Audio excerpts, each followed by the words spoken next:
Penemuan drone laut milik Cina di perairan Selayar, Sulawesi Selatan menghebohkan publik. Drone laut atau UUV Sea Wing memiliki banyak fungsi mulai dari mengumpulkan data hingga kebutuhan komunikasi.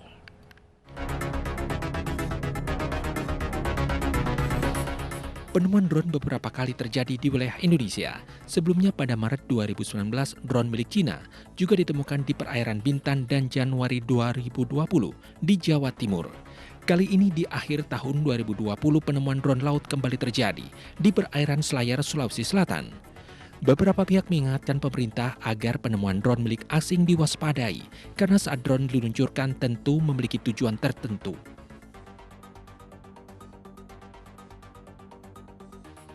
Seperti drone laut yang ditemukan oleh nelayan pada 20 Desember 2020 lalu di Kepulauan Selayar, Sulawesi Selatan.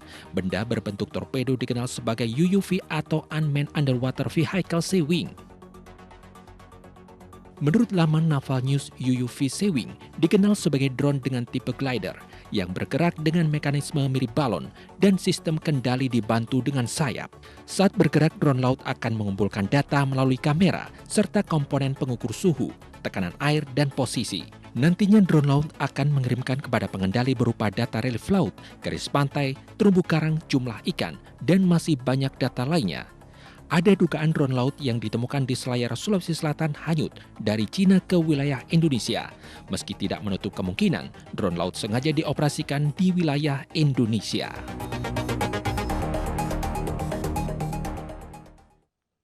Ditemukannya drone air di Pulau Selayar, Sulawesi Selatan menimbulkan sejumlah persepsi diduga drone tersebut mirip dengan Unmanned Underwater Vehicle Sea Wing milik Cina. Lantas apa langkah pemerintah? Kami akan membahasnya bersama Kepala Badan Keamanan Laut Republik Indonesia Laksamana Madya Aan Kurnia dan anggota Komisi 1 DPR RI dari fraksi PKS Pak Sukamta. Selamat sore Bapak-Bapak. Selamat sore. Baik, kami ke Pak Aan terlebih dahulu yang tersambung melalui telepon. Pak Aan, penemuan benda asing mirip drone bawah laut ini menimbulkan tanda tanya dari masyarakat terkait dengan keamanan teritori perairan Indonesia. Bagaimana Badan Keamanan Laut menjawab hal ini? Baik, terima kasih Mbak Stefani. Bagaimana suara saya bisa diterima Ya, jelas? sudah jelas, cukup Pak. jelas Pak Aan. Baik, Mbak. Jadi yang pertama dengan penemuan drone ini, kita sepakat bahwa kita harus meningkatkan kewaspadaan, khususnya di perairan Indonesia. Berarti, kalau ada yang mengoperasikan UUV ini, berarti kita harus lebih mewaspadai khususnya kapal-kapal hidrografi atau kapal-kapal survei. Memang dilemanya, Indonesia dengan perairan yang luas, kita punya 3 alki. Nah, selama di alki, kapal-kapal yang melaksanakan survei itu boleh melintas di alki dengan catatan dia menggunakan hak lintas damai, dia berjalan saja. Tidak boleh mengapung, tidak boleh lego jangkar, tidak boleh melaksanakan penelitian.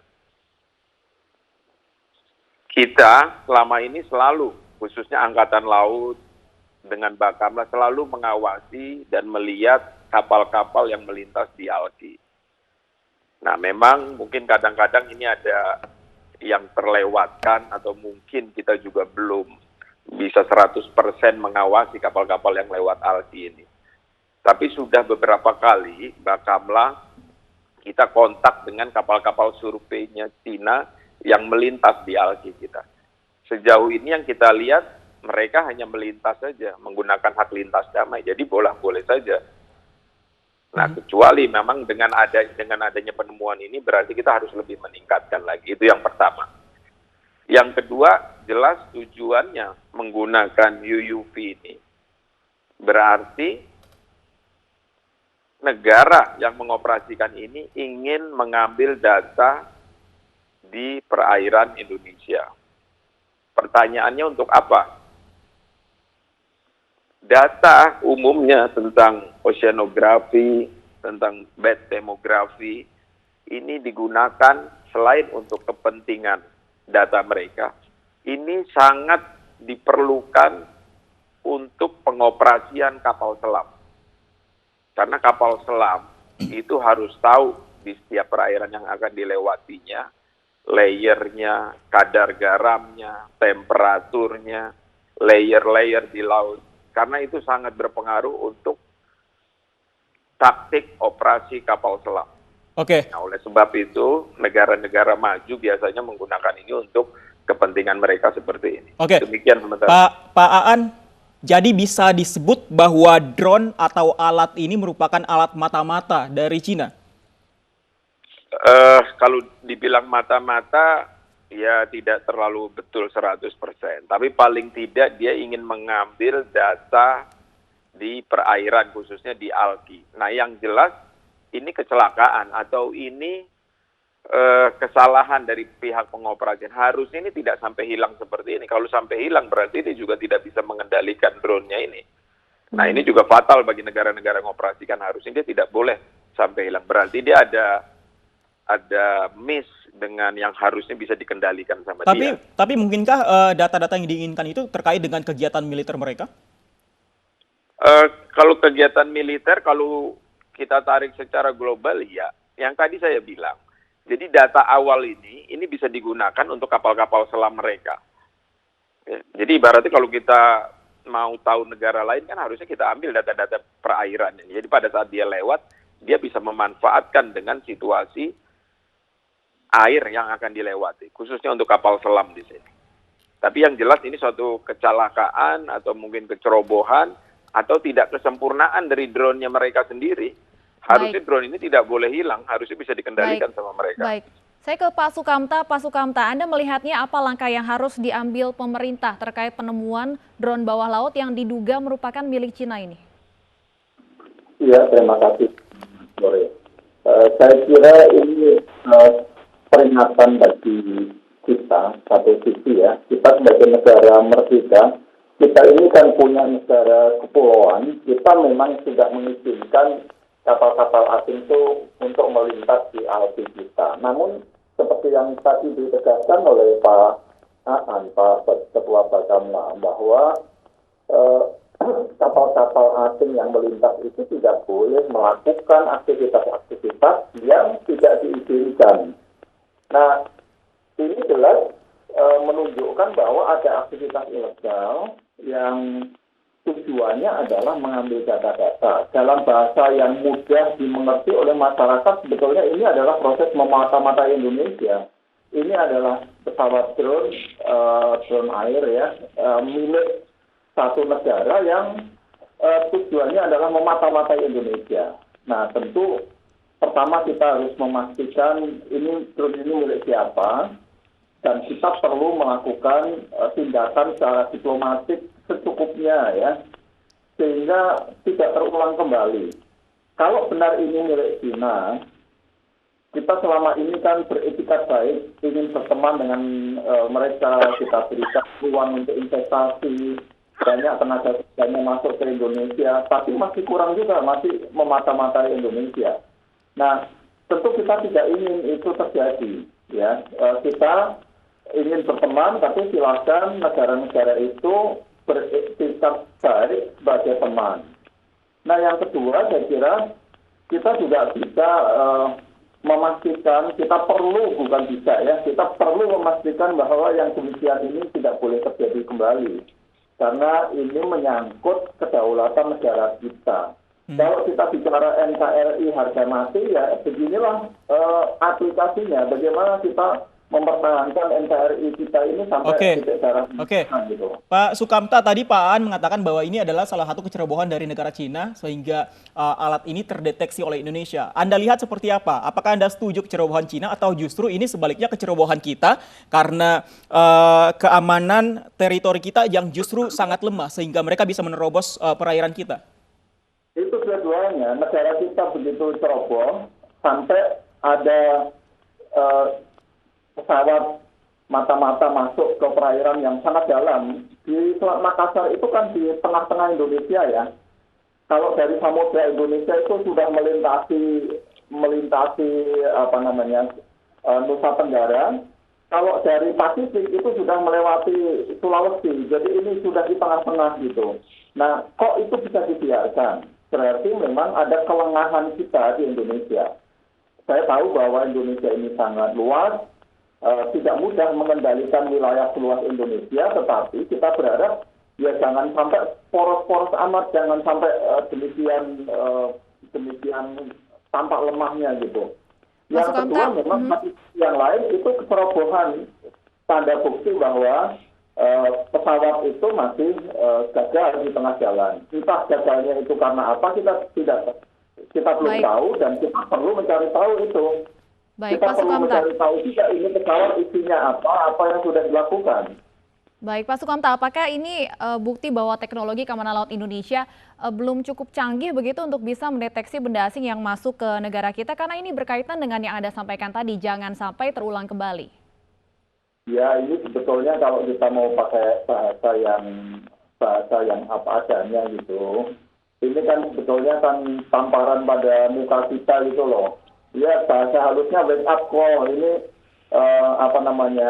selama ini kita mungkin bermimpi ya Indonesia ini aman-aman saja, Indonesia ini baik-baik saja, kita punya kemampuan baik. Nah, tiba-tiba kita ini dibangunkan orang dengan titik kita tepuk-tepuk gitu, dengan tepukan yang agak keras, bahwa sesungguhnya ya beginilah situasi kita. Loh, ini yang masuk baru drone, kalau yang masuk baru satu. Pertanyaannya kan ini satu-satunya atau ada yang lain?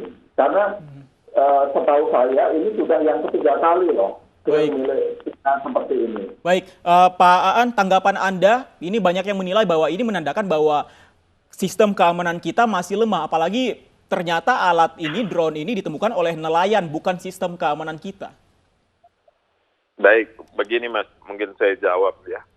Jadi negara atau siapapun yang mengoperasikan drone, ini yang jelas dia punya keinginan, punya niat sesuatu untuk mengumpulkan data.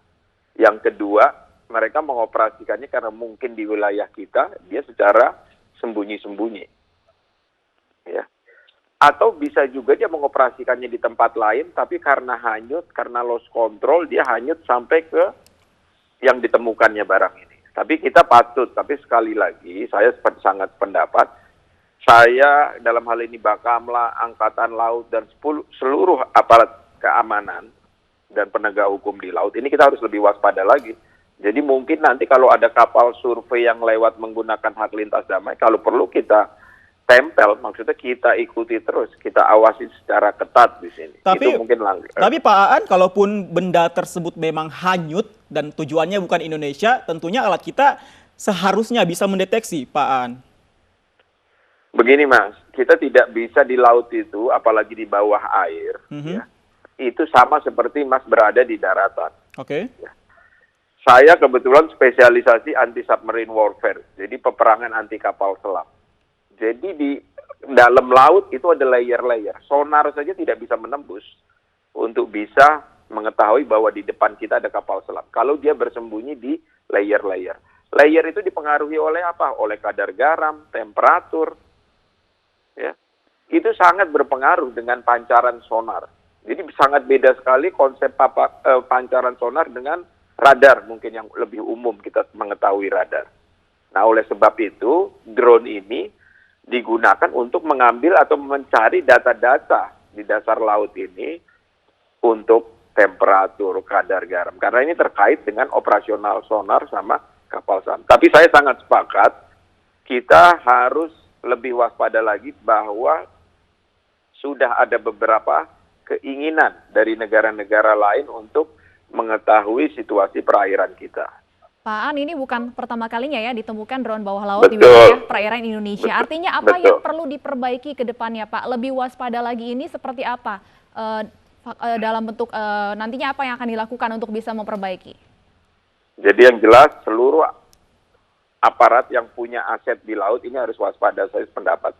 Yang kedua, saya waktu menjadi Pang-Armabar atau Panglima Armada 1, saya menulis buku tentang between threat and opportunity, di antara ancaman dan peluang.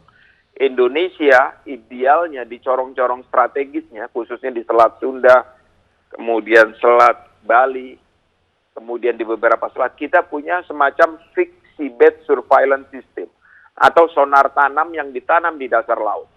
Itu kalau ada kapal selam, ada drone bawah air itu akan ketahuan. Nah, memang kita belum punya seperti itu. Tapi saya sudah menulis buku itu di tahun 2016-2017 sudah saya berkoordinasi juga dengan teman-teman dari LIPI. Sebetulnya udah bisa itu ahli-ahli Indonesia untuk membuat itu. Oke, jadi itu pernah saya sebenarnya paparkan. dari segi teknologi pun juga perlu ada peningkatan, Pak Aan.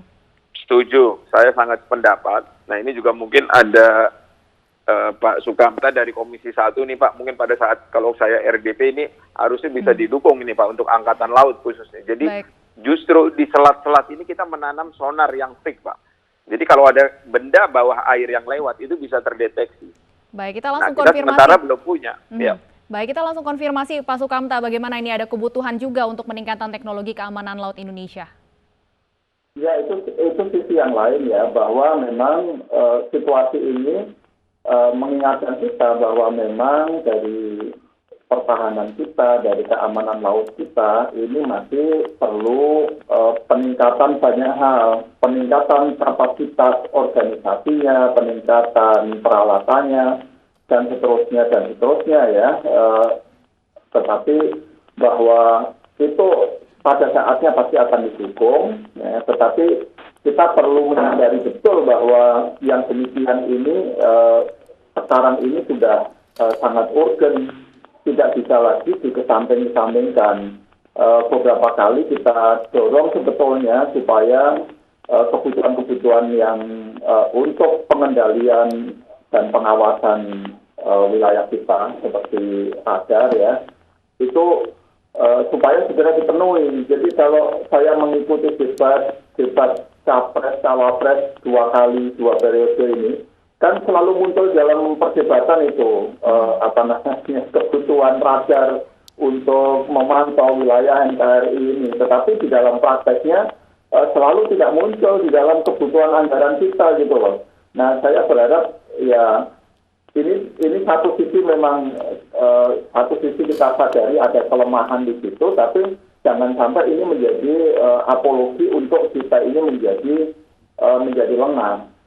Baik, Pak Sukamta, diduga drone ini akan mengarah ke Darwin, Australia. Sudah adakah Komisi 1 DPR berkoordinasi dengan Kemenhan termasuk juga dengan Australia? Ya, ini kan situasi sedang reses, baru pekan depan ini akan rapat ya. Jadi nanti pasti kita akan undang Menhan untuk kita mendengarkan, mencari tahu apa masalahnya. Dan kami berharap betul bahwa seminggu lagi ketika kita rapat itu, kita sudah tahu ini drone ini milik siapa, intinya apa. Artinya drone ini sudah bisa dibongkar, kemudian sudah